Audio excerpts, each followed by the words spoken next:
Welcome! In front of me I have AMAZFIT Active and I'm gonna show you how to adjust the sound volume on this watch.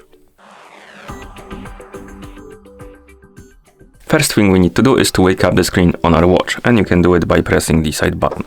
After you wake up the screen, press the side button again to open the menu. Then scroll through the menu, find the settings icon, and once you find it, tap on it to enter the settings. In settings, find the option called sound and vibration and tap on it.